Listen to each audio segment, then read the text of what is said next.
ரகசியம் தான் ஐஸ்வர்யம். அல்லேலூயா. கிறிஸ்துனுடைய ரகசியம் தான் நமக்கு என்னது? ஐஸ்வர்யம். எபேசியர் 1:3 படிச்சு பார்த்தீங்கன்னா அங்கே பவுல் எபேசு சபைக்கு இப்படியாக எழுதுகிறார். என்ன எழுதுகிறாரு?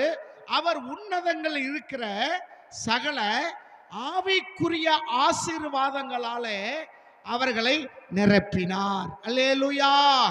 உன்னதங்கள் இருக்கிற சகல ஆவிக்குரிய ஆசீர்வாதங்கள். சரிங்களா? இவங்க உன்னதங்களில் இருக்கிற ஆவிக்குரிய ஆசீர்வாதம் என்று சொல்லாமல் பூமிக்குரிய ஆசீர்வாதங்களையே தேடிக்கொண்டிருக்கிறார்கள். அப்ப பூமிக்குரிய ஆசீர்வாதங்கள் நமக்கு வேண்டாமா? பூமிக்குரிய ஆசீர்வாதம் நமக்கு வேண்டாமா என்று கேட்டால் வேணும். ஆனா கிறிஸ்துவினுடைய ரகசியமே நமக்கு எப்படி இருக்கு? ஐஸ்வர்யமாக இருக்கிறத பார்க்கிறோம். ஏனென்றால் இந்த உலகத்தினுடைய ஐஸ்வர்யம் நிலையில்லாதது. அப்படித்தானே? இந்த உலகத்தில் இருக்கிற ஐஸ்வர்யம் என்ன இல்ல? நிலையில்லாதது. நிலையில்லாத ஒரு ஐஸ்வர்யம். நீடித்த நாட்களா இருக்குன்னு சொல்ல முடியாது.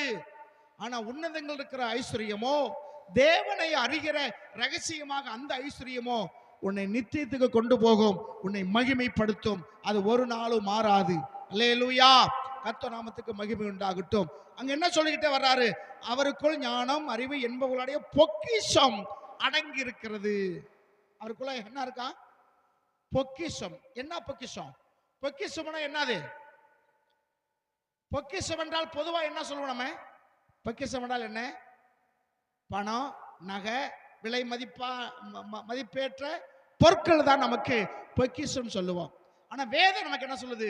அறிவு ஞானம் ஆகிய பொக்கிஷம் அவருக்குள்ள இருக்கு. எவருக்குள்ள? இயேசு கிறிஸ்துக்குள்ள இருக்கு. அப்ப இயேசு நமக்கு சொந்தமாயிட்டார்னா அவருக்குள்ள இருக்கிற பொக்கிஷம் எல்லாமே நமக்கு ஆயிரும். அல்லேலூயா.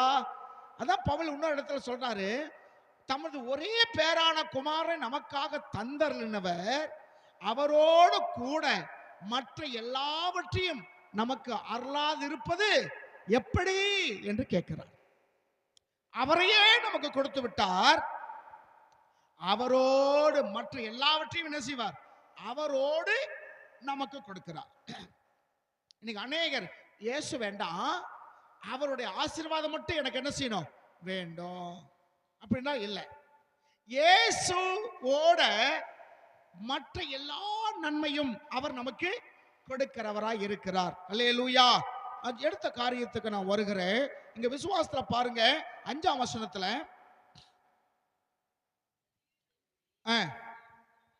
ஆமா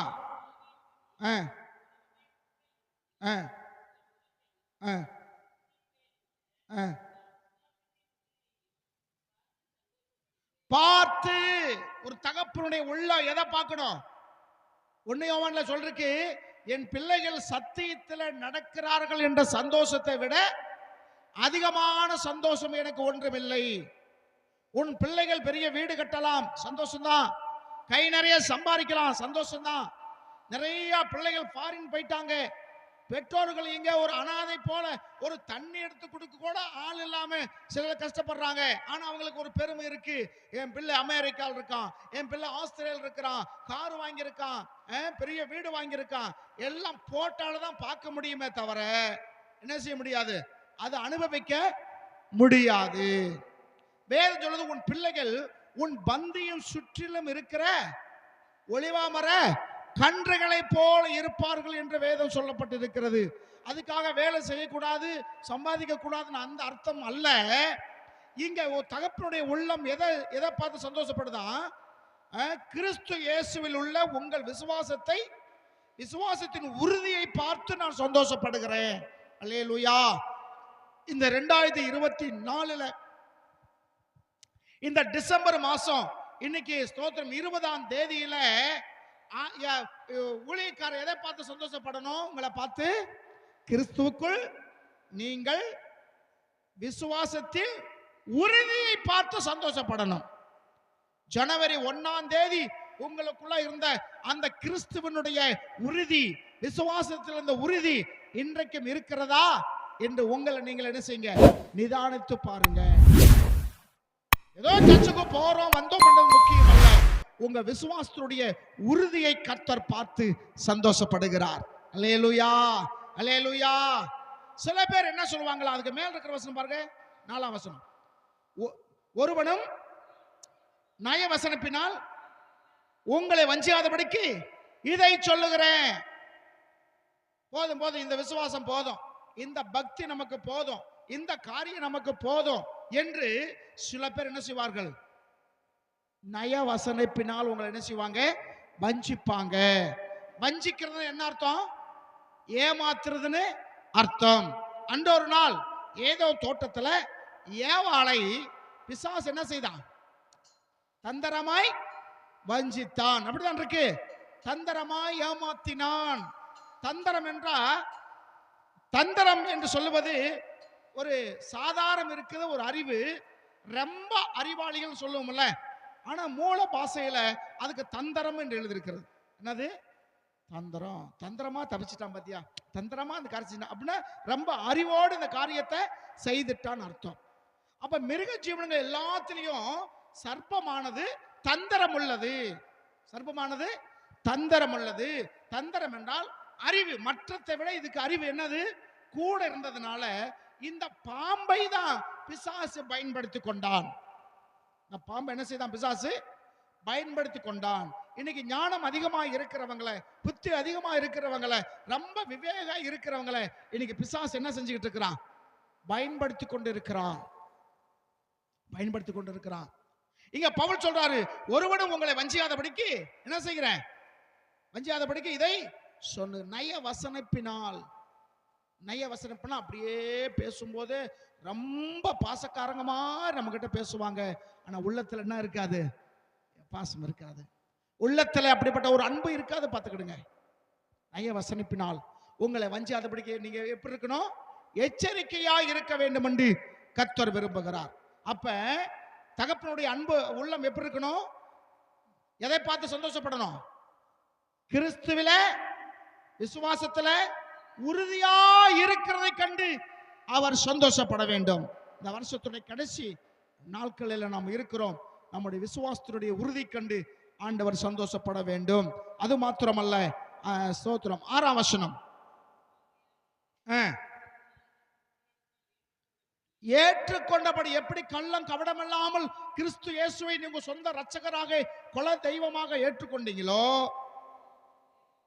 அதற்குள்ள எப்படி இருக்கணும், வேறு இருக்கணும். எப்படி ஒரு கள்ளம் கபடமற்ற நிலைமையில இயேசு என் வாழ்க்கையில வந்தார், இயேசு என் வாழ்க்கையில இரட்சகராக இருக்கிறார், அவர் ஒருவரே என் தகப்பன், அவர் ஒருவரே சர்வவல்லமையுள்ள தேவன், அவர் ஒருவரே என்னை நித்தியத்துக்கு கொண்டு போகிறவர் என்று எப்படி நீங்கள் ஏற்றுக்கொண்டீங்களோ அந்த விசுவாசத்துல எப்படி இருக்கணும், வேறு கொண்டவங்களா இருக்கணும். பார்த்தோம் விசுவாசத்துல உறுதி, இரண்டாவது பார்த்தோம் விசுவாசத்துல வேர் கொள்ள வேண்டும். வேறு இல்லாத மரம் என்ன செஞ்சிடும், சின்ன சின்ன காற்று அடிச்ச உடனே விழுந்து போய் விடும். அருமைக்குரியவர்களே, நீ நிறைய பேர் விசுவாசிகள் விழுந்து போயிட்டாங்க. காரணம் என்ன, இயேசுவை இயேசு தெரியும், இயேசுவை பற்றி அவங்களுக்கு என்ன செய்யறது இல்ல, தெரிகிறது இல்ல. இயேசுவை பற்றி அவங்க தெரிந்திருப்பார்கள், ஆனால் அவங்க என்ன செய்ய மாட்டாங்க, விழுந்து போகவே மாட்டார்கள். அப்ப விழுந்து போகாம இருக்க என்ன செய்யணும், வேர் கொண்டு இருக்க வேண்டும். சில 30, சில 60, சில 100 என்று வேதம் எழுதியிருக்கிறது. ஆனா அதிக மண்ணில்லாத இடத்துல அந்த விதை விழுகும் போது அதுவும் வளரும், கொஞ்ச நாளைக்கு என்ன செய்யும், வளரும். அதுக்கு மேல வேர் உள்ள போகாதனால கீழே பாறை மேல கொஞ்சம் மண்ணு, அந்த மண்ணு இருக்கிற அளவத்துல வளர்ந்துச்சு. ஆனா கீழே பாறையா இருக்கிறதுனால என்ன செய்ய முடியல, அதனால பாறையை உடைச்சிட்டு உள்ள போக முடியல. கீழே ஜூடு, பாறையெல்லாம் வெயிலாம் சூடா இருக்கும்ல, ரொம்ப சூடு, கீழே கருகுது, மேலையும் வெயில் கீழையும் சூடா இருக்கிறதுனால அது பலன் கொடுக்க வேண்டிய விதைதான், பலன் கொடுக்க வேண்டிய பயிர் தான். ஆனா என்ன வேறு அதிகமாய் போகாதனால என்ன செய்யுது, காஞ்சு போயிருது, பலன் கொடுக்காம போகிறது. அப்ப நம்ம விசுவாசத்துல எப்படி இருக்கணும், வேர் கொண்டவர்களாகவும் அப்புறம் இருக்கணும், அப்புறம் அவர் மேல் கட்டப்பட்டவர்களாக இருக்க வேண்டும். இன்னைக்கு ஆண்டு கொடுக்கிற ஆலோசனை, மூணாவது காரியம் என்ன செய்யணும், அவர் மேல் கட்டப்படணும்.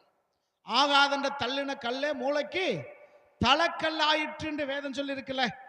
அவர்தான் அஸ்திபாரம்.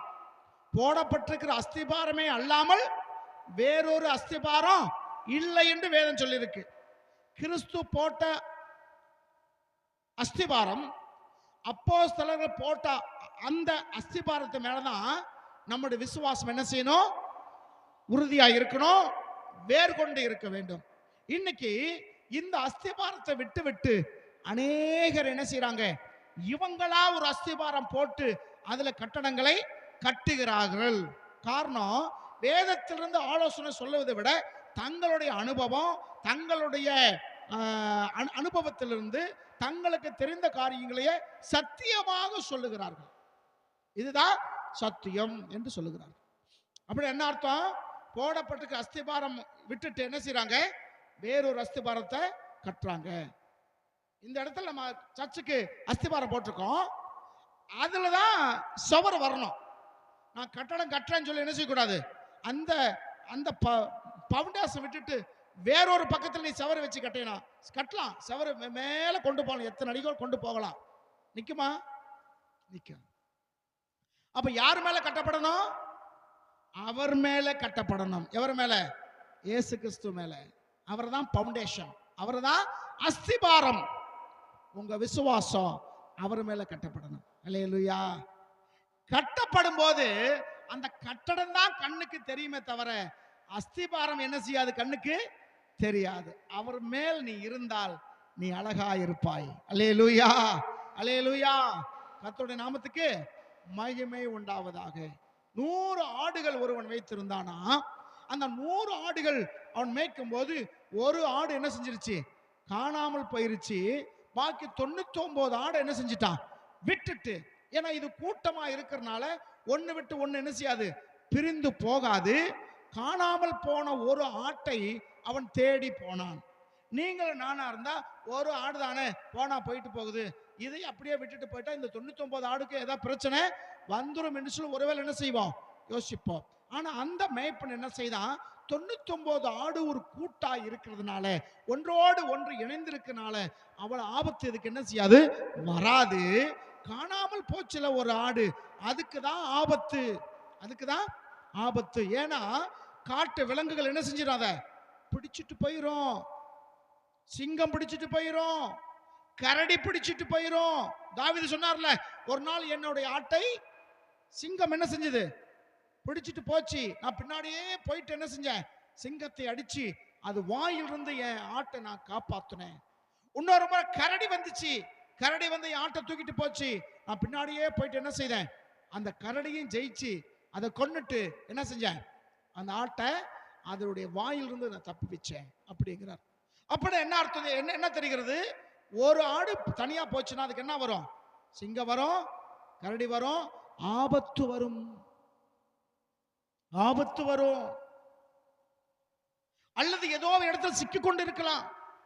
ஏதோ இடத்துல ஒரு வேலியிலையோ ஒரு பள்ளத்தாக்குகளையோ அல்லது இந்த மலையுடைய இடுக்கல் பாத்தீங்களா, அதுலயோ எதிலோ ஒரு வகையில் என்ன செஞ்சிருக்கலாம்?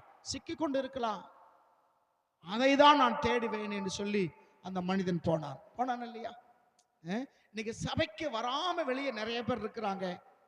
அவர்களுக்காக நம்ம என்ன செய்யணும்? அதிகமாக ஜெபிச்சு கொண்டு வர வேண்டும். அருமைக்குரியவர்களே, அப்ப இந்த காணாம போன ஒரு ஆடை தேடி கண்டுபிடிச்சிட்டான். பிடிச்ச உடனே அந்த லூக்கா 15 சொல்லிருக்கு, அந்த ஆட்டை தன் தோல் மேல் போட்டு வந்தானா. எங்க போட்டு வந்தான்? தோல் மேல் போட்டு வந்தான். இப்ப எல்லா ஆடுகளும் பாக்குது தன் எஜமான் தோல் மேல் இருக்கிற ஆட்டை. பாக்கி 99 ஆடு என்ன செய்யுது? பாக்குது. நாங்கெல்லாம் இங்கே இருக்கிறோம், ஒரு நாளாச்சு எங்களை தூக்கி தோல் மேல வச்சிருக்கிறாரா பாரு.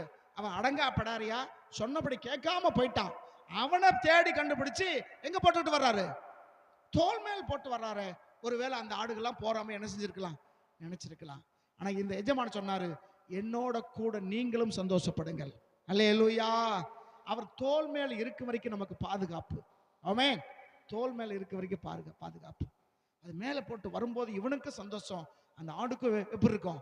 பயங்கர சந்தோஷம். இனிமேல் என்ன செய்யக்கூடாது? நம்ம தனியா போக கூடாது. ஒருவேளை அந்த ஆட்டுக்கு எத்தனை ஆபத்து வந்துச்சு நமக்கு என்ன செய்யல தெரியல. எப்படியோ அந்த மனுஷன் தேடி போய் கண்டுபிடிச்சிட்டான். இயேசு சொன்னாரு, நானே நல்ல மேய்ப்பன், ஆடுகளுக்காக என் ஜீவனை என்ன செய்யறேன். தாவீது அதான் செஞ்சான். தாவீதுடைய சொந்த ஆடுகளா இருக்கிறதுனால அவன் தன்னுடைய உயிரையும் அற்பமா நினைத்து சிங்கத்தோட போராடுறான். 17 வயசு தான். சிங்கத்தோட போராடுறான், கரடியோட போராடுறான். நம்மளா இருந்திருந்தா ஒரு ஆடுதானே போனா போயிட்டு போகுது, நம்ம போனா நமக்கு என்ன வந்துடும், ஆபத்து வந்துரும் சொல்லி திரும்பி வந்திருப்போம். ஆனா தாவீது அப்படி அல்ல. தாவீது குமாரனாகிய இயேசுவும் உங்களுக்காக எனக்காக தன் உயிரை கூட பொருட்படுத்தாமல் உங்களுக்காக எனக்காக அவர் இந்த பூமிக்கு வந்தார். அல்லேலூயா. அப்ப அவர் மேல என்ன செய்யணும், நீங்க கட்டப்படணும். கட்டப்படணும்னா மேல இருக்கிற சுவர் தெரியும். அதான் சொல்ல வந்தேன். இவருடைய தோல் மேல அந்த ஆட்டுக்குட்டி இருந்ததுனால எல்லாத்துக்கும் என்ன செஞ்சது, தெரிந்தது. உலகம் உங்களை பார்க்கும்படிக்கு கர்த்தர் செய்வார். அல்லேலூயா. உலகம் உங்களை கண்டு ஆச்சரியப்படுவதற்கு கர்த்தர் என்ன செய்வார், செய்வார். எப்பொழுது, அவர் மேல நீ கட்டப்படும் போது. பவுல் சொல்றாரு, நீங்கள் மாளிகையா இருக்கிறீர்கள், அரண்மனையா இருக்கிறீர்கள். மாளிகை இருக்கீங்க, அரண்மனையா இருக்கீங்கன்னு வேதம் சொல்லி இருக்கிறது. உங்களை கூட்டி நான் கட்டியிருக்கிறேன் என்று சொல்கிறார். சிற்பாசாரியை போல எனக்குன்னு கர்த்தர் கொடுத்த அறிவை குறித்து உன்னை நான் கட்டி வச்சிருக்கிறேங்கிறார். இந்த இந்த இந்த கட்டடத்தை விட்டு என்ன செய்யக்கூடாது, வெளியே போகாதபடிக்கு பாதுகாத்துக் கொள்ளணும். கட்டடத்துக்குள்ள இருக்கிற செங்கல் மாத்திரம்தான் அது கண்ணுக்கு தெரியல, எவ்வளவோ பாதுகாப்பு. ஒருவேளை கட்டடத்தை விட்டு வெளியே கிடக்கிற செங்கலுக்கு மரியாதை இருக்கா? ஒன்றும் கிடையாது, ஒன்றும் கிடையாது. அப்ப நீங்களும் நானும் கட்டப்பட்டவர்களாக இருக்க வேண்டும். அவர் மேல அஸ்திபாரத்துக்கு மேலதான் கட்டணும். நானும் கட்டுறேன்னு சொல்லி என்ன செய்யக்கூடாது, இன்னொரு அஸ்திபாரம் போட்டு கட்டக்கூடாது. அடுத்த வாசிக்குமா, அவருக்குள் நடக்கணும். 4வது காரியம், அவருக்குள்ள நடக்கணும். இந்த வருஷம் முழுவதும் அவருக்குள்ளே நாம நடக்கிறோம். சொல்றாரு, அவருக்குள் நாம் அசைக்கிறோம், நடக்கிறோம், இருக்கிறோம் என்று சொல்றார். அவருக்குள்ள இருந்து நடக்கணும். சங்கீதம் 1:1 நீங்க பார்க்கிறேன்.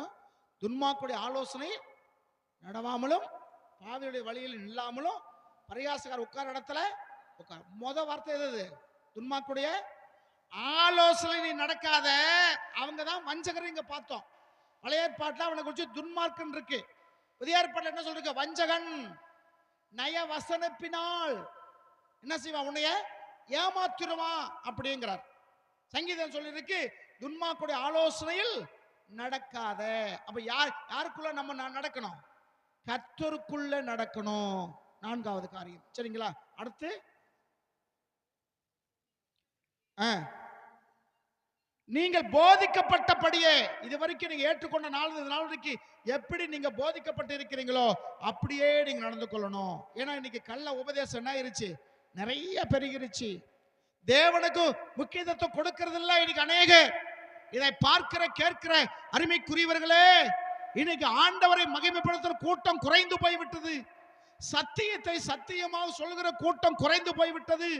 பரலோகத்தை குறித்து சொல்லுகிற கூட்டங்கள் குறைந்து போய்விட்டது. பரிசுத்தத்தை குறித்து பேச வேண்டிய கூட்டங்கள் குறைந்து போய்விட்டது.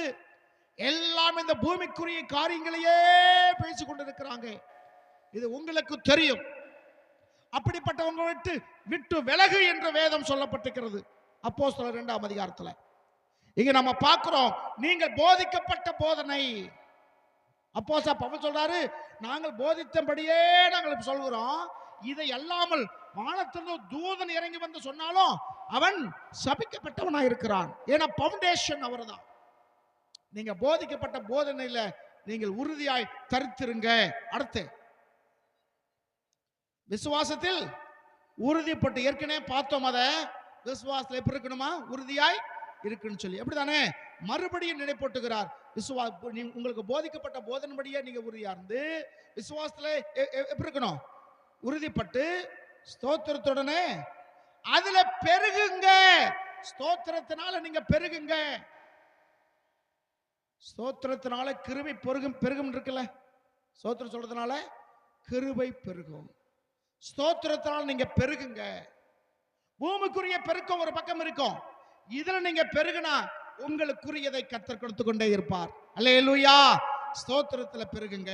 அப்புறம் லௌகீக ஞானத்திலும் மாயமான தந்திரத்திலும் ஒருவனும் உங்களை கொள்ளை கொண்டு போகாதபடிக்கு எச்சரிக்கையாயிருங்க.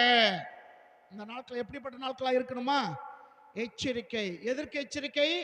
2 காரியம் பவுல் சொல்றாரு. ஒன்னு, லௌகீக ஞானம். லௌகீக ஞானம் என்றால் என்ன? உலக ஞானம்.